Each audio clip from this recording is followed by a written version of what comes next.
Katibu wa Chama cha Demokrasia na Maendeleo Chadema kanda ya Nyasa, Grace Shio, amesema licha ya viongozi wa chama hicho kwenda na picha ya askari wanayemtuhumu kuhusika na uvamizi wa Mpaluka Saidi Nyagali maarufu kwa jina la Mdude, mkuu wa upelelezi wa makosa ya jinai RCO mkoa wa Mbeya amekana kutambua kwa jina na picha ya askari huyo. Katibu huyo ameeleza hayo wakati akizungumza nje ya ofisi ya makao makuu ya polisi mkoa wa Mbeya baada ya kuandamana kutoka ofisi za Chama cha Demokrasia na Maendeleo Chadema kanda ya Nyasa hadi katika ofisi hiyo kwa lengo la kumshinikiza mkuu wa upelelezi wa makosa ya jinai RCO mkoa wa Mbeya awaeleze alipo Mdude kutokana na askari wake kutajwa kuhusika na shambulizi la Mpaluka Saidi Nyagali maarufu kwa jina la Mdude sehemu mbalimbali za mwili wake na kutoweka na muhanga na kwenda naye kusikojulikana.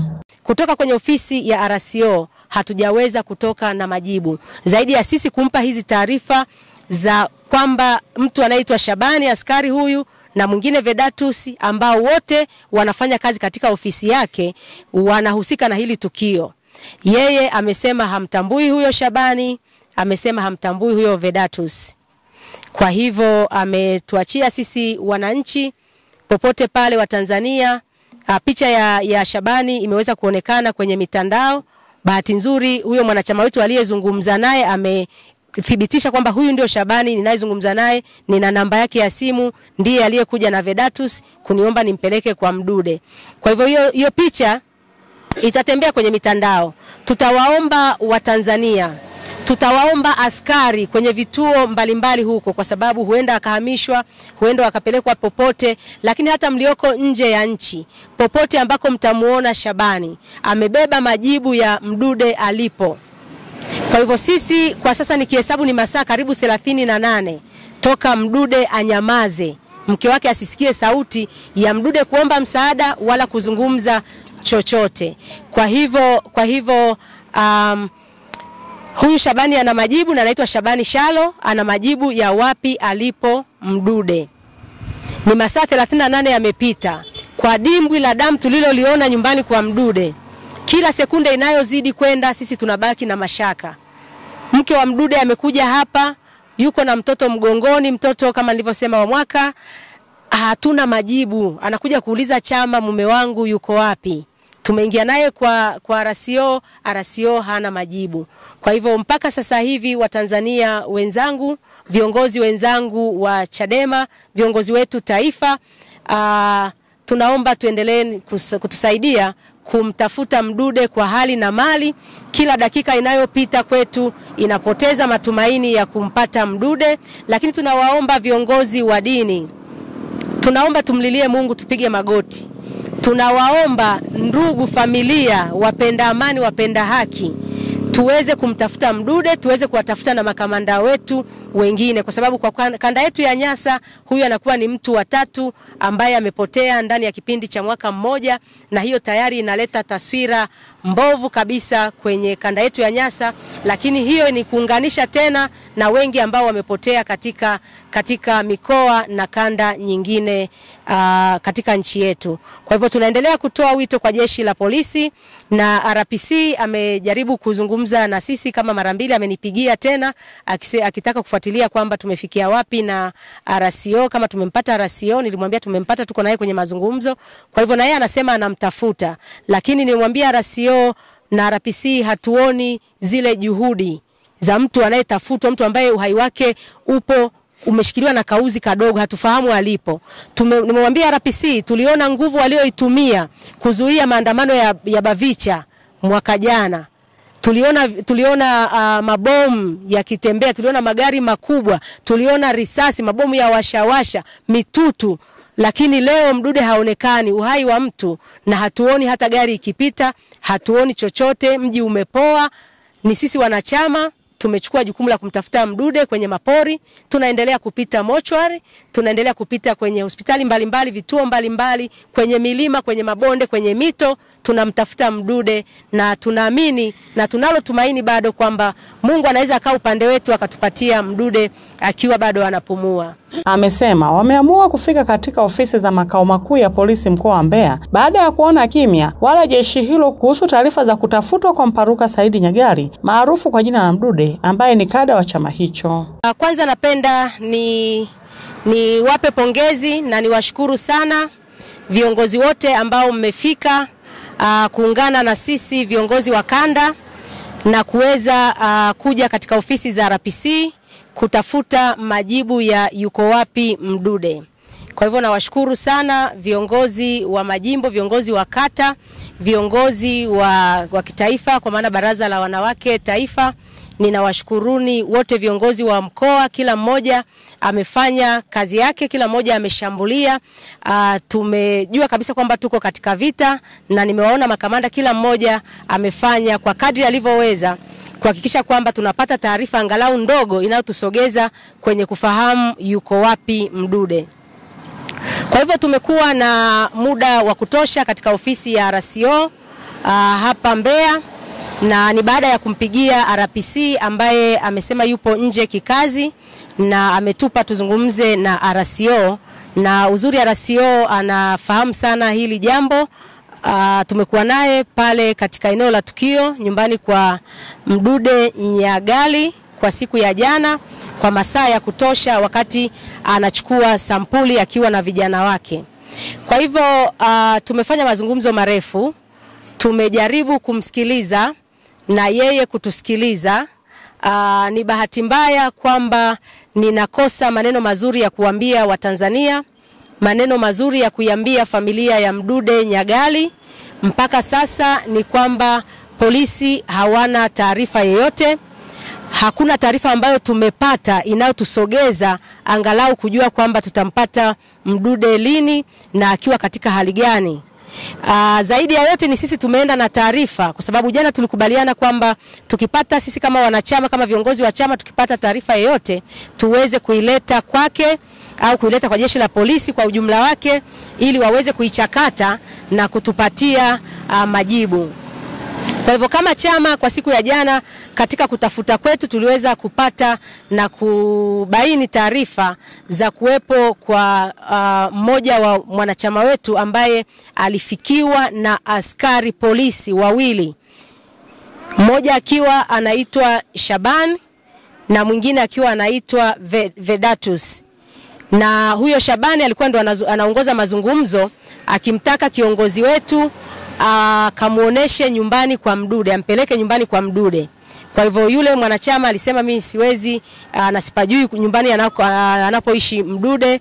Niliambiwa alishakwisha kuhama, amehamia maeneo mengine Rungwe na vitu kama hivyo. Kwa hivyo akamwambia nakupa hela nyingi, zipo hela nyingi kwa ajili ya wewe kutuonesha tu nyumbani kwa Mdude. Yule mwanachama akasema siwezi kufanya hivyo na sina access ya kufika kwa Mdude. Lakini hiyo ilikuwa ni tarehe 30 kuelekea tarehe 1. Waliachana pale, huyo Shabani na Vedatus wakaondoka na yule mwanachama akaondoka.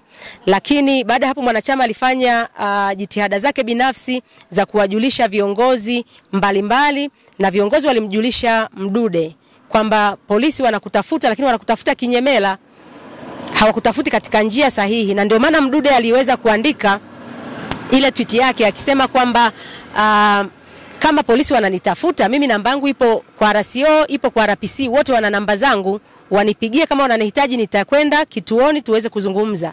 Lakini hayo yote hayakufanyika. Hakuna polisi aliyempigia Mdude kumuita kituoni.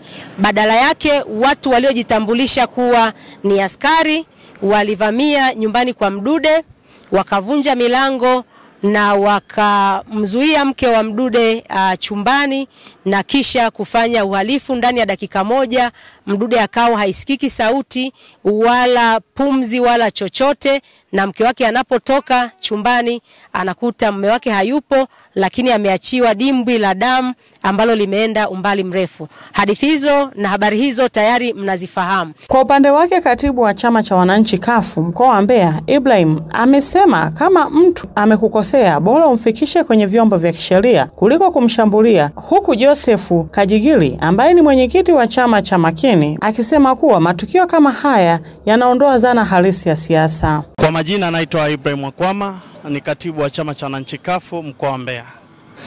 Niko hapa kama unavyoona mazingira, nimekuja kushirikiana na wenzangu wanachama wa chama cha demokrasia na maendeleo. tumepotelewa na mwananchi mwenzetu, Mtanzania na mpambanaji Mdude Nyangali. Kwa niko hapa japo nawiwa hata cha kusema nakosa, kwa sababu moyo wangu unaumia kwa hiki kitu kilichofanyika. Lakini niwape pole sana wanachadema. Pia nimetoka kwa RPC hapa kutana na RCO. Majibu yake mimi hayaniridhishi. Na naogopa nitaenda kuwaambia nini umma ulioko huko nje.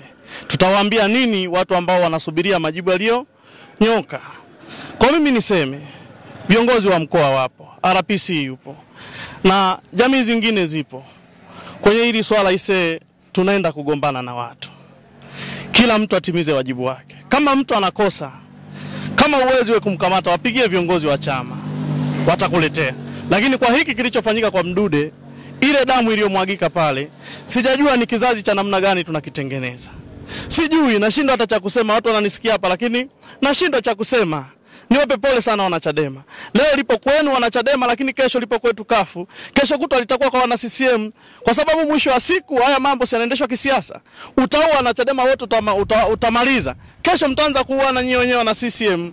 Kwa hiki kitu mimi nitoe rai, ili swala walichukulia kwa uzito. Hizi chuki tunazozipandikiza kwa watu, zinatupeleka pabaya. Hata Mheshimiwa Rais kama atanisikia, mimi niombe angalie hivi vyombo vyake vya usalama huku chini. Vinanyanyasa sana watu. Mtu anakosa, mchukua hukumiwe kwa mujibu wa sheria. Sheria si zipo. Lakini kwa hiki kupoteza watu ni taharuki ambayo inajaa na inatuchafulia taswira mkoa wa Mbeya. Kwa kiukweli mimi nitoe rai. Tumetoka saizi kwa RPC hapa, tumekutana na RCO. Mimi nategemea jioni majibu yamepatikana. Wao wanajua, wao hawajui, tunataka majibu yaliyonyoka. Kwa sababu ukisikiliza maneno ya huko pembeni, watu wanasema wale askari waliokuwa wanamtafuta Mdude wanatoka hapa, lakini yeye amekataa, anasema hawajui. Sisi tutatafuta namna nyingine ya kuwatafuta hao watu. Kwa mimi niombe wanachadema tuwe wavumilivu, lakini kwa kipindi hiki kila mmoja basi ajiandae, ajihami, kwa sababu hayupo yoyote aliye salama. Hata tuliopo wote hapa hakuna mtu ambaye yuko salama. Tujihami, tuungane, kila mtu kwa imani yake. Tuombee na tuendelee kumwombea mwenzetu Mdude. Mungu asaidie apatikane, atakiwa mzima au amekufa, lakini tuone mwili wake, afadhali tutalizika. Ila wana Mbeya hatuko salama. Jina langu naitwa Geoffrey Sajie Kajigili, mwenyekiti makini wilaya ya Mbeya. Niko hapa kwa ajili ya kuungana na wapinzani wenzetu Chadema kwa ajili ya kupotelewa na ndugu yetu Mdude Nyangali. Kwanza nilipopata hizi taarifa moyo wangu ulishtuka sana, kwa sababu nilifikiria kwamba hii siasa sasa tunaipeleka wapi? Tunatoka kwenye siasa kweli, sasa tunaingia kwenye kumwagana damu. Hili swala kiukweli limenisikitisha sana, na kwa haraka nikifikiria Mdude ni baba, Mdude ni kiongozi, Mdude ndo ambaye ni mmoja wa mtu ambaye alikuwa kwenye mapambano ya kuongoza nchi hii iendaje. Lakini ajabu yake, bila makosa, bila stara, wanaenda wanamchukua, wanampiga, wanamficha, mpaka sasa hivi tunahangaika, hatuelewi yuko wapi. Hebu hao waliofanya hiki kitendo, kwanza ni kitendo cha kulaani. Na ningekuwa naomba wa viongozi wa dini bila kuchoka, bila hata kuogopa, ili swala ndike tuendelee kulikemea tukiwa pamoja na vyama vya upinzani. Ili leo hii umemsaidia huyu mtu kwa ajili ya maslahi yake, umeenda kumpiga baba wa mtu, mke wa mume wa mtu, umemuumiza, umemficha, hawajui familia yuko wapi. Ni swala la ajabu sana, na Tanzania hii sijui inaenda wapi. Mimi nilikuwa naomba kama Mheshimiwa Samia anasikia hili swala sio salama hata kwake pia. Leo hii tunalia wananchi, analia Mdude, analia familia yake. Kesho sidhani kama likitokea kwenye familia yake anaweza kapenda. Hata hawa mapolisi, ili swala wanaolifanya kutumwa kwa vibaraka vya watu badala ya kulinda amani, ili swala mimi kiukweli sijalipenda kabisa. Siasa ya nchi hii tunazidi kuipoteza, na amani tunazidi kuiharibu kabisa. Hii sio amani tena. Leo hii mimi mtu akija nyumbani kwangu akisema polisi, siwezi kumwamini kwamba ni polisi. Maana yake nipambane naye sasa. Siwezi kukamatwa hivyo wanavyotaka wao. Na leo hii ukiniita polisi, maana yake unataka nije na visu, nije na lungu. Sasa sijui kama nchi tunakoipeleka ni sawa.